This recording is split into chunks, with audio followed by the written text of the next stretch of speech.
दिल्ली का दंगल ये शुरू हो चुका है। हालांकि चुनाव की तारीखों का हम सभी इंतजार कर रहे हैं, लेकिन इसके पहले राजनीतिक दलों की अपनी अपनी तैयारियां हैं।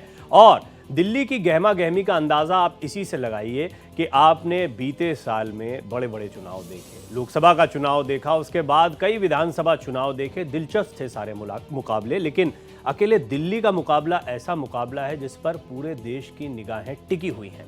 आम आदमी पार्टी अपने अंदाज में आगे बढ़ रही है, तो भारतीय जनता पार्टी इस बार कोई कोर कसर नहीं छोड़ना चाहती और मैदान में कांग्रेस भी डटी हुई है। दिल्ली का दंगल में आपका स्वागत है। आज हम तीनों पार्टी के प्रवक्ताओं से बातचीत करेंगे, लेकिन उससे पहले जरा आपको बता देते हैं दिल्ली की हलचल क्या है। पूरे देश की नज़र इस वक्त दिल्ली विधानसभा चुनाव पर है। अरविंद केजरीवाल ऐलान पर ऐलान कर रहे हैं, महिलाओं, बुजुर्गों, दलितों, किसानों को साध रहे हैं। वहीं बीजेपी दिल्ली सरकार को रोहिंग्या, घुसपैठ, फर्जी वोटर, झूठे वादों और जो भ्रष्टाचार के आरोप लगे थे उसको लेकर घेर रही है। नौबत पोस्टर वॉर तक आ गई है। पहले रिपोर्ट देखिए, फिर बात करेंगे मेहमानों से।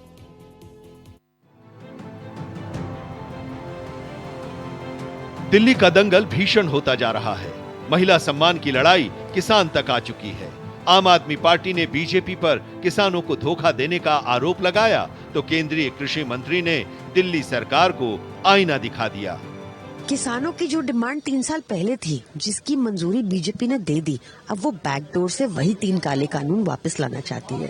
राज्य के प्रपोजल पर, प्रस्ताव पर केंद्र योजनाओं का पैसा भेजता है और दिल्ली से कई योजनाओं के केंद्र सरकार की कोई प्रस्ताव आए ही नहीं, इसलिए उन योजनाओं का लाभ नहीं मिला। और इसलिए मैंने कहा कि भाई राजनीतिक प्रतिस्पर्धा किसान के कल्याण में बाधा नहीं बननी चाहिए। केंद्र और राज्य दोनों को मिलके किसान के कल्याण की योजनाओं को नीचे लागू करना चाहिए। दिल्ली में किसानों की हालत अरविंद केजरीवाल की सरकार ने और बदतर की है। दिल्ली में किसानों को किसानी का दर्जा नहीं दिया गया। आज भी दिल्ली को किसानों को ट्रैक्टर लेना हो तो वो हरियाणा या यूपी से लेते हैं। क्यों? दिल्ली में 35% टैक्स लगाया जाता है। तो किसानों की कभी इन्होंने देखभाल तो की नहीं। किसानों पर सियासी किचकिच जारी है। इस बीच बीजेपी ने वोटर लिस्ट में फर्जीवाड़े का नया दांव खेल दिया। आम आदमी पार्टी के सांसद संजय सिंह को निशाने पर लिया। सुल्तानपुर का जो वोटर लिस्ट है उसको भी चेक करो। इसमें मेरे माताजी का नाम है राधिका सिंह, पिताजी का नाम है दिनेश सिंह। इसके अलावा न मेरा वोट है न मेरी पत्नी का वोट है।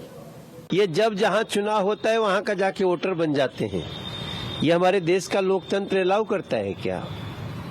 और सोचिए कि सांसद होके संजय सिंह के द्वारा इतना बड़ा अपराध किया गया और इनके देखा देखी आप देखिए सड़कों पे, गलियों में, फुटपाथ पे 25 लोग फुटपाथ के पते पे वोटर बन गए।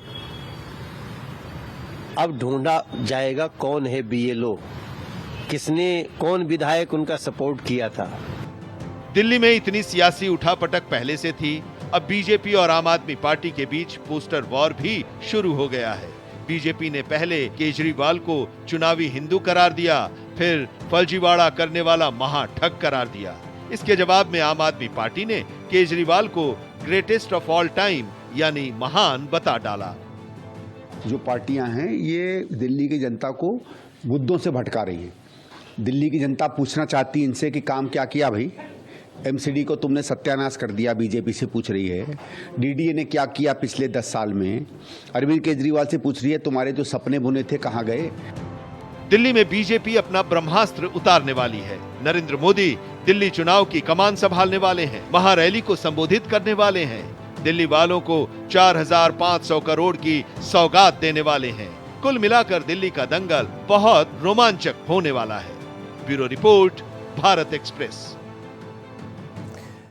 मुद्दों का एहसास अभी जो बातचीत होगी थोड़ी देर तक उसमें आपको हो जाएगा। 3 वरिष्ठ प्रवक्ता मेरे साथ मौजूद हैं। डॉक्टर अनिल गुप्ता हैं, प्रवक्ता हैं दिल्ली भारतीय जनता पार्टी के। भूपेश यादव जी इसी तरह कांग्रेस प्रवक्ता के तौर पर हैं, और निवान शर्मा प्रवक्ता आम आदमी पार्टी जो कि सत्ताधारी दल भी है दिल्ली में, वो भी मेरे साथ मौजूद हैं। आप तीनों का स्वागत करता हूं। और निवान भाई, शुरुआत में आपसे करना चाहूंगा, आप सत्ताधारी दल हैं और यहाँ पर मतदाता सूची की जब बात हो रही तो फर्जी मतदाताओं का बाहर होना, सही लोगों का आइडेंटिफिकेशन, वो भी इलेक्शन कमीशन की पूरी एक्सरसाइज है। क्या दिक्कत है? इस पर क्यों आप भारतीय जनता पार्टी को घेर रहे हैं?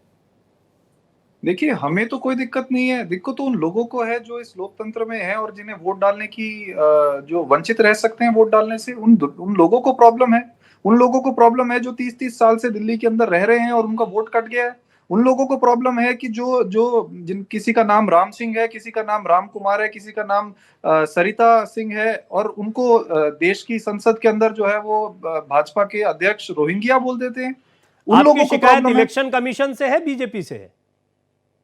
हम तो ये बोल रहे हैं कि हमें उससे दिक्कत है जो वोटों के अंदर फर्जीवाड़ा ना करने की स्पष्ट कोशिश बताइए ना, कर रहा है। किससे दिक्कत? ये तो इलेक्शन कमीशन फर्जीवाड़ा का काम है। फर्जीवाड़ा आप कौन कर रहा है? ये इलेक्शन हमें समझना कमीशन का पड़ेगा, काम। इस पूरे प्रोसेस को समझना पड़ेगा। सुनिए आप, मैं सिर्फ ये मैं जानना बता चाह रहा हूं निवान भाई कि क्या आप इलेक्शन कमीशन को किसी संदेह की दृष्टि से देख रहे हैं? आम आदमी पार्टी के प्रवक्ता हैं आप, तो थोड़ा इसको समझना चाह रहे हैं। देखिए, हम संदेह की दृष्टि से नहीं, हम फैक्ट्स रख रहे हैं। अब उसमें अगर संदेह उत्पन्न हो रहा है तो वो सबको मिलकर देखना पड़ेगा। हम तो फैक्ट्स रख रहे हैं। हम ये कह रहे हैं कि 11,000 वोटर वो की एक लिस्ट जो है वो इलेक्शन कमीशन के पास जाती है और 11,000 के 11,000 को बिना फॉर्मेलिटीज पूरी किए काटने का प्रोसेस शुरू हो जाता है। उसके अंदर हम रैंडम 500 लोगों को चेक करते हैं और चेक करने के बाद पता लगता है कि वो लोग वहीं पर रह रहे हैं जहां पे उनका वोट कट गया और उन लोगों को रोहिंग्या बता दिया जाता है। देश की संसद के अंदर सबसे बड़ी राष्ट्रीय पार्टी के सबसे अध्यक्ष ये कहते हैं कि वोट उनके कट रहे हैं जो रोहिंग्या है। मैं तो आपसे ये पूछ रहा हूं कि ये बता दें कि जो राम सिंह है वो रोहिंग्या है क्या, जो सरिता सिंह है वो रोहिंग्या है क्या? अगर ये रोहिंग्या बोल के लोगों के वोट काटेंगे, ये इनका मास्टर स्ट्रोक है। ऐसे चुनाव जीतते हैं ये। देश की सबसे बड़ी पार्टी को इस स्तर पर गिरने की आवश्यकता पड़ गई। ठीक है, मैं दिल्ली की आपके आरोप तो सुन ही रहे ना हम लोग दिन भर से। मेरा तो ये बस सिंपल प्रश्न था कि आप क्या इलेक्शन कमीशन के कामकाज पर प्रश्न चिन्ह लगा रहे हैं चुनाव के पहले?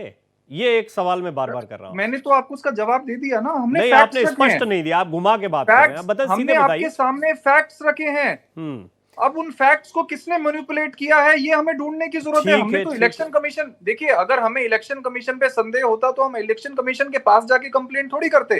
हम तो इलेक्शन कमीशन के पास जाके कंप्लेंट करके हमने फैक्ट्स रखे हैं कि देखिए दिल्ली के अंदर ये हो रहा है। एक भाजपा का कार्यकर्ता, ठीक है, मैं समझ गया आपकी बात, आपने रख दी, व्यवस्थित तरीके से रख दी। डॉक्टर साहब से जवाब ले लेते हैं। डॉक्टर साहब से जवाब ले लेते हैं। डॉक्टर साहब से जवाब ले लेते हैं। डॉक्टर अनिल गुप्ता हमारे साथ मौजूद हैं।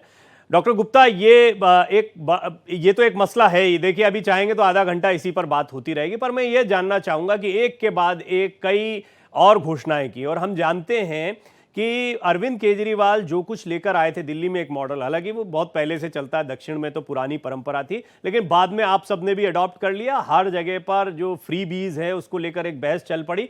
इसमें आगे हैं अरविंद केजरीवाल, और आप देखिए कि अभी भी घोषणाओं पे घोषणाएं जो उन्होंने की है वो सचमुच लोक लुभावन जो शब्द इस्तेमाल होता है उसके इर्द गिर्द। आप कैसे काउंटर कर रहे हैं? क्योंकि कई राज्य जहां पर आप सत्ताधारी थे वहां तो आप कुछ वादा कर सकते थे, यहां क्या वादा कर रहे हैं आप दिल्ली की जनता से?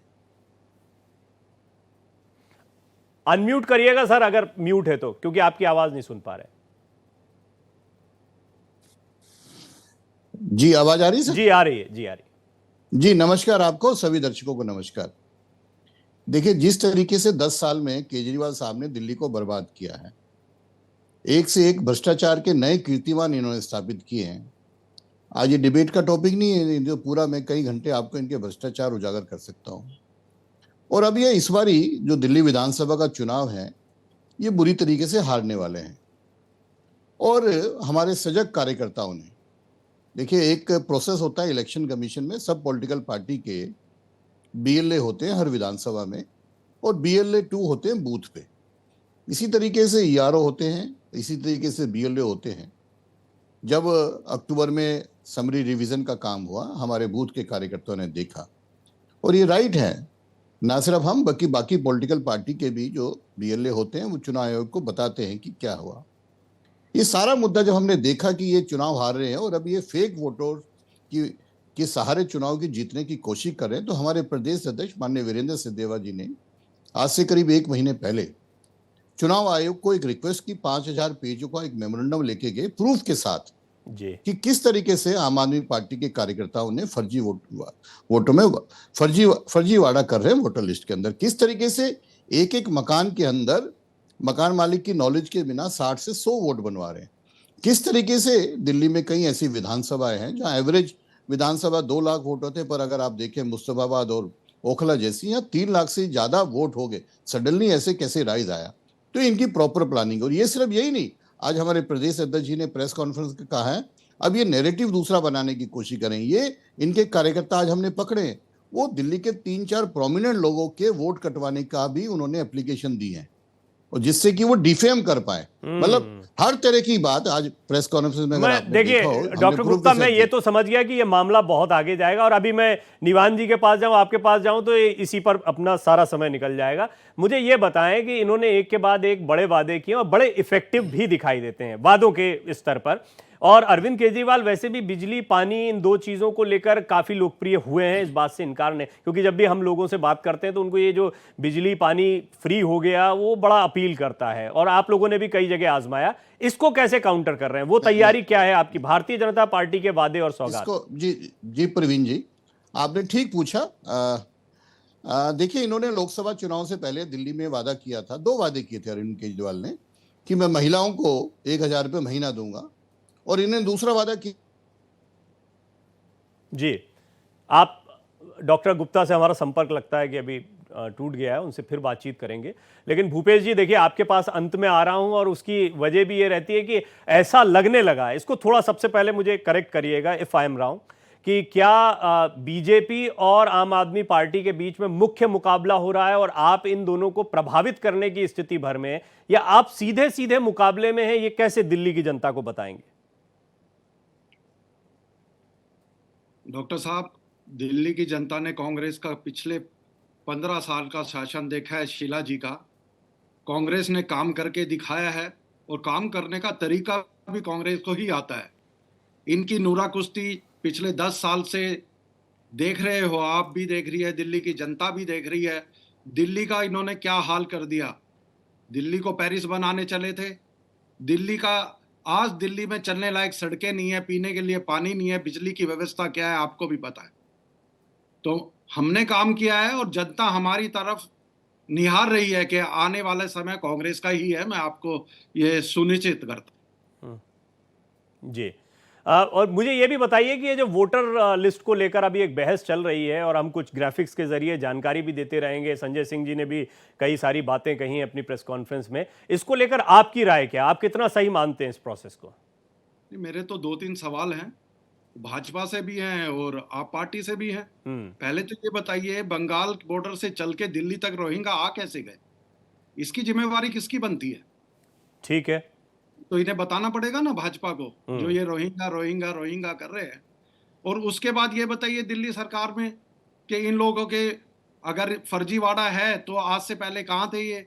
आप पार्टी वाले क्या कर रहे थे? क्या इन्हें दिखाई नहीं दे रहा था? क्या सरकार चलाने का यही तरीका है, एंड टाइप पे आके?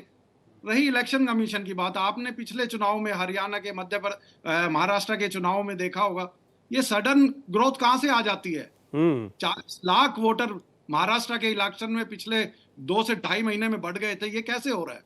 हमने इतनी चिट्ठियां इलेक्शन कमीशन को लिखी हैं, हमने पता नहीं कितनी बार उनसे मिलने का समय मांगा, तब जाके 1 दिन का समय मिला। तो इलेक्शन कमीशन इस पे क्यों नहीं कार्रवाई करता? क्यों नहीं इसका संज्ञान लेता और इस पे कार्रवाई करता? तो ठीक है, मैं कांग्रेस की स्थिति समझ गया, और दर्शक भी समझे कि वो दोनों तरफ, उनके आपके पास बोलने के लिए बहुत कुछ है, क्योंकि आप इनके खिलाफ भी बोल सकते हैं, इनके खिलाफ भी बोल सकते हैं, तो आपके पास काफी सारी बातें आ जाती हैं। लेकिन निवान जी, एक बात बताइए कि ये पूरी प्रोसेस तो अपनी जगह है, दूसरी तरफ हम देखते हैं कि किस तरीके से आपने जो वादे पे वादे किए, जो अग्रेशन दिख रहा है, और उसके वादों के साथ साथ में आरोप, एक बार फिर पहले पुलिस को लेकर आप लगाते थे, फिर कहीं ना कहीं असमर्थता भी जताते हैं। ऐसे में कहीं डबल इंजन की सरकार वाला कार्ड चल ना जाए, क्योंकि भारतीय जनता पार्टी इस बात को ज्यादा इस बार प्रमुखता से रख रही है कि केंद्र और राज्य में अगर बीजेपी की सरकार रहेगी तो दिल्ली का शासन, या जो मजबूरियां आप बार बार गिनाते हैं, उससे निजात मिल जाएगी। देखिए सर, दिल्ली की स्थिति थोड़ी अलग है। दिल्ली के अंदर बीजेपी की सरकार भी है, दिल्ली के अंदर आधी सरकार बीजेपी की है, आधी सरकार आम आदमी पार्टी की है। आप दोनों को कंपैरिजन कर लीजिए। हम तो दोनों का कंपैरिजन दे रहे हैं जनता को। हमने 10 साल में क्या काम किया वो जनता के बीच में है, बीजेपी ने 10 साल में क्या काम किया वो भी जनता के बीच में। एक लॉ एंड ऑर्डर इनको दिया, कुछ नहीं कर पाए ये, 0 बटा सन्नाटा। एक हमें जनता ने जो जिम्मेदारी दी, हमने वर्ल्ड क्लास स्कूल बना के दिए, मोहल्ला क्लिनिक बना के दिखा दिए, हमने शिक्षा फ्री करके दिखा दी, स्वास्थ्य फ्री, बस सर्विस फ्री, और ऐसे हजारों काम। इंफ्रास्ट्रक्चर पे हमने इतना काम कर दिया 10 साल में जो ये अब यही तो सिक्के के दो पहलू है ना। आप जब ये तस्वीरें, आपके भी वीडियोस बड़े मैं देख रहा हूं बहुत मनोरंजक बनाए हैं, बीजेपी ने भी बहुत मनोरंजक बनाए, लेकिन इसमें आप इनके पहलू से, डॉक्टर गुप्ता के पहलू से देखेंगे तो आप पाएंगे कि जिस इंफ्रास्ट्रक्चर की बात कर रहे हैं वो सड़कों के ऊपर कमेंट करते हैं, वो भ्रष्टाचार के ऊपर आपको लेकर कमेंट करते हैं, वो कई ऐसी जितनी आप उपलब्धियां गिनाते हैं उससे दोगुनी वो अनुपलब्धियां या आपकी कमियां गिना देते हैं। देखिए बेटर क्या होता, बेटर ये होता कि 20 राज्यों में इनकी सरकार है, ये अपने राज्यों की उपलब्धियां बताते। इनके पास बताने के लिए कुछ है ही नहीं। 20 राज्यों को इन्होंने कर्जे में डुबा दिया। ये तो देखो आप, दिल्ली में हमने सब कुछ मुफ्त करने के बाद भी प्रॉफिट में मुनाफे का बजट चला के दिखाया। ये डिफरेंस है दोनों में। बीजेपी के पास ना कोई एजेंडा है, ना कोई सीएम फेस है, ना कोई स्ट्रेटेजी है, केवल मैं आपकी इस बात से इत्तेफाक रखता हूं, मैं इसको स्वीकार करता हूं। डॉक्टर गुप्ता, मुझे ये बताइए कि आम आदमी पार्टी ने एक ये तो कहीं ना कहीं संदेश दिया कि हमारे पास इतना पैसा है। हर जगह पे ये होता है कि राज्यों पर अतिरिक्त बोझ आ जाएगा, अतिरिक्त बोझ, लेकिन आम आदमी पार्टी ने हमेशा ये स्टैंड रखा कि नहीं, हमारे पास तो पर्याप्त पैसा है और हम इन योजनाओं को ऐसे लागू कर देंगे। ऐसे ही बिजली पानी 10 साल से वो कर ही रहे हैं, और दूसरी चीजों में मोहल्ला क्लिनिक आदि इत्यादि को वो रखते हैं, तो अन्य दिनों में वो चाहे वो महिलाओं को पैसा देने की बात हो या अन्य योजनाएं, वो भी कर लेंगे। भरोसा थोड़ा सा जीत लिया इन लोगों ने। डॉक्टर गुप्ता, आज भारतीय जनता पार्टी प्रवक्ता से संपर्क नहीं हो पा रहा, तकनीकी व्यवधान से, फिर से संपर्क करने का प्रयास करेंगे। लेकिन भूपेश जी, आपका नंबर 1 कॉम्पिटिटर कौन है, बीजेपी या आम आदमी पार्टी? जिसकी सरकार है उसको सरकार में से हटाना है, क्योंकि सरकार निकम्मी है। और ये बात कर रहे थे, निवान भाई बात कर रहे थे वर्ल्ड क्लास हेल्थ सेंटर की। क्या वर्ल्ड क्लास हेल्थ सेंटर है? मोहल्ला क्लिनिक का हाल क्या है? आज सभी जगह पे आप देख लीजिए, जाके मोहल्ला क्लिनिक में ताले लगे हुए हैं और कुत्ते बाहर सोते हुए मिलते हैं। जो वर्ल्ड इंफ्रास्ट्रक्चर था, जो कांग्रेस की देन थी, डिस्पेंसरी, आज उस डिस्पेंसरी पे इन्होंने ताला लगा दिया। जहां पे मैटरनिटी फैसिलिटी अवेलेबल थी, जहां पे बेड्स अवेलेबल थे, क्या मोहल्ला क्लिनिक्स में बेड अवेलेबल है? डॉक्टर के नाम पे कंपाउंडर भी नहीं मिलता है वहां पे। एक चीज, दूसरी चीज, ये इंफ्रास्ट्रक्चर और स्कूल की बात कर रहे थे। जब शीला दीक्षित जी गई थी तो स्कूल में 16,40,000 बच्चे पढ़ते थे। 10 साल में कितनी वृद्धि हुई है? 17,60,000 की। क्या स्कूल बनाए हैं इन्होंने? अच्छा, मेरे साथ अभी जब मैं पिछले चुनाव के दौरान बात करता था, कांग्रेस आम आदमी पार्टी अन्य बैठते थे, तो बड़ी मुसीबत होती थी, क्योंकि एक सुर में सबकी एक बात आती थी, बीजेपी को जवाब देना पड़ता था। अब कम से कम दिल्ली चुनाव में पैनल ऐसा रहेगा कि सब एक दूसरे के खिलाफ बोल रहे हैं, कांग्रेस तो दोनों के खिलाफ बोलेगी। ये मैं आऊंगा इस पर, आपसे लूंगा टिप्पणी कि अभी तक आपकी जो दोस्ती थी वो कैसे खारिज हो जाएगी। लेकिन डॉक्टर गुप्ता, अभी जो बात थी, जो मैंने एक डॉक्टर गुप्ता जुड़ गए हैं उनका, क्योंकि थोड़ा नेटवर्क का इशू आ रहा है, तो एक सवाल उनसे ले लेता हूं। वही आंकड़े रख रहा हूं। मैं आऊंगा आपके पास भूपेश जी, इसी सवाल को मैं लूंगा आपसे जवाब। डॉक्टर गुप्ता, एक भरोसा तो जीता है आम आदमी पार्टी ने कि वो पैसा इतना जुटा लेते हैं, प्रॉफिटेबल रहते हैं कि योजनाओं को लागू कर सकते हैं, राज्य पर अतिरिक्त बोझ नहीं आने देंगे। आपकी टिप्पणी? जी, मुझे लगता है बार बार नेटवर्क की प्रॉब्लम आ रही है। आपने ठीक कहा कि दिल्ली जो है नेशनल कैपिटल है, बहुत सारी कंपनियां यहाँ रजिस्टर्ड है, और दिल्ली वासियों ने करीब 6 लाख करोड़ रुपया पिछले 10 साल में केजरीवाल सरकार को दिया। और ये भी एक इनका रिकॉर्ड है कि 31 सालों में पहली बार दिल्ली अब रेवेन्यू डेफिसिट में है 7,000 करोड़ के। ऑन रिकॉर्ड कह रहा हूँ, पहली बार हुआ है कि इन्होंने दिल्ली का फाइनेंशियल भट्टा बिठाया है। जहां कभी रेवेन्यू सरप्लस होता था, इन्होंने भट्टा बिठाया। ये बिजली की बात करते हैं, ऑन रिकॉर्ड कह रहा हूँ, देश में सबसे महंगी इंडस्ट्रियल और कमर्शियल बिजली दिल्ली में 18 से 22 रुपए चेक कर सकते हैं। यूपी हरियाणा में चले जाइए, 8 रुपए से ज्यादा नहीं है। पिछले 10 सालों में 946 MGD पानी, 10 सालों में 1 लीटर भी पानी की क्षमता नहीं बढ़ाई है। 80,000 करोड़ का दिल्ली जल बोर्ड का घाटा है। 1799 कॉलोनी से 1,000 कॉलोनी में अभी तक सीवर लाइन नहीं डली है। ऑन रिकॉर्ड कह रहा हूं, सारी चेक फैक्ट के साथ कह रहा हूं, 28,400 करोड़ का जल बोर्ड का इन्होंने भ्रष्टाचार किया है। 37 एसटीपी प्लांट हैं, 37 में से 22 डिफॉल्ट हैं। यमुना जी का क्या हाल किया किसी को छुपा नहीं है। जब यमुना दिल्ली में एंटर करती है, अच्छा मुझे तो एक सच बात होती है। बताइए और डॉक्टर दूसरा- गुप्ता, एक एक मिनट को, मेरा कि कट जाएगा। आपकी बातों से कोई, मैं आप ही के काम की बात कर रहा हूं, मैं आप ही के काम की बात कर रहा हूं।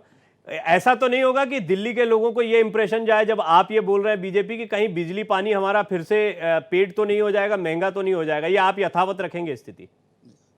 देखिए, हमने तो इससे आगे की बात की है। अभी हमारा संकल्प पत्र आने वाला है। मोदी जी की महत्वाकांक्षी जो सोलर योजना है वो दिल्ली में सब में लगने वाली है। वहां सब्सिडी भी मिलेगी। ना सिर्फ ये योजनाएं जो दिल्ली के लोगों को, आप ये बताइए, दिल्ली देश के करीब 80 करोड़ से ज्यादा लोगों को मुफ्त अनाज मिलता है ना, 76 लाख लोगों को दिल्ली नहीं, में इसमें तो मिलता है कोई ना। दो राय नहीं। मैंने ये- इसीलिए दो पूछा था राय- कि आपको बात आगे मेरा- कब, मैं तो सबसे यही आप पूछ रहा हूं, जब भी हाँ, बीजेपी के नहीं, किसी नहीं, प्रवक्ता से बात आप होती है दिल्ली में- कि दिल्ली 2 में कदम जब आगे कोरोना- बढ़कर, अब मैं चाहूंगा कि थोड़ा इसको रैपिड रखते हैं इस वाले सेगमेंट को।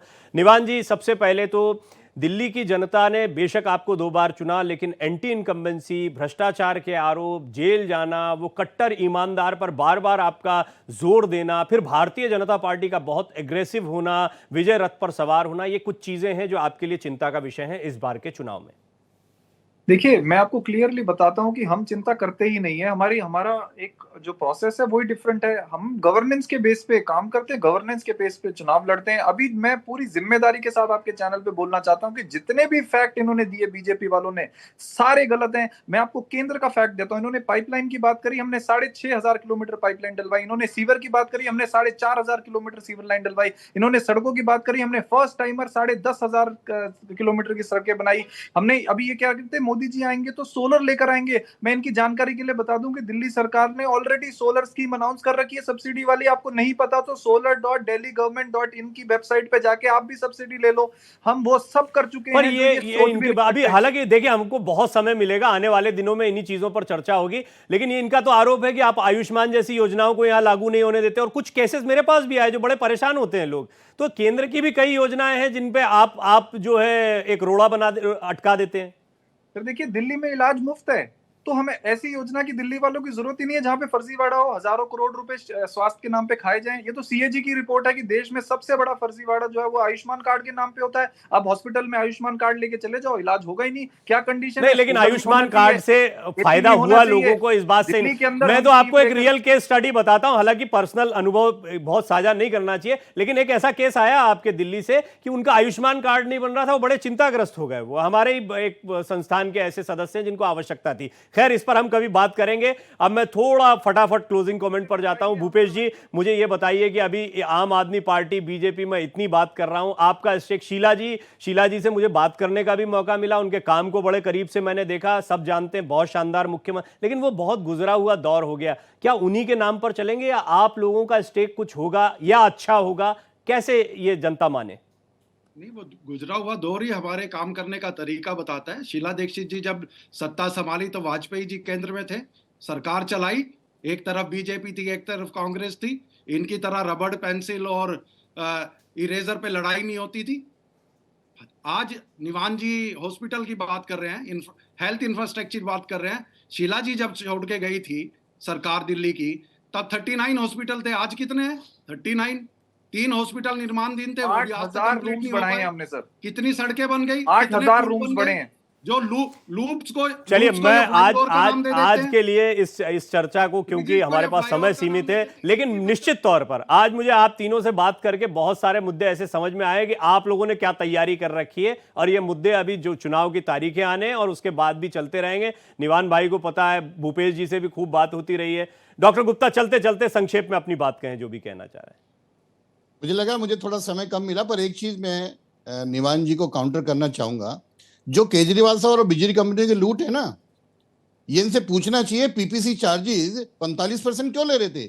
अभी हमने एलजी साहब से जब अनुरोध किया, उनकी इंक्वायरी हुई, हमने अब फिर बीच में बोलेंगे। जब आपकी झूठ पकड़ी जाती है ना तो बीच में बोलते हैं सर, ये तो शर्म, कुछ तो शर्म कीजिए। नेशनल चैनल पर जब आपकी झूठ पकड़ी जाती है, चलिए ये चर्चा अनंत है, इस पर हम जरूर बात करेंगे। बहुत से मुद्दे आप लोगों से बात करके आज हमारे सामने आए हैं और आगे भी इस पर चर्चा होती रहेगी। आप तीनों का बहुत बहुत धन्यवाद चर्चा में जुड़ने के लिए। दिल्ली का ये दंगल अभी तो शुरू हुआ, अभी तो शुरुआत है, आगे देखिए और कैसे गरमाता है, और इस पर भारत एक्सप्रेस लगातार चर्चा करता रहेगा, खबरें आपको दिखाता रहेगा।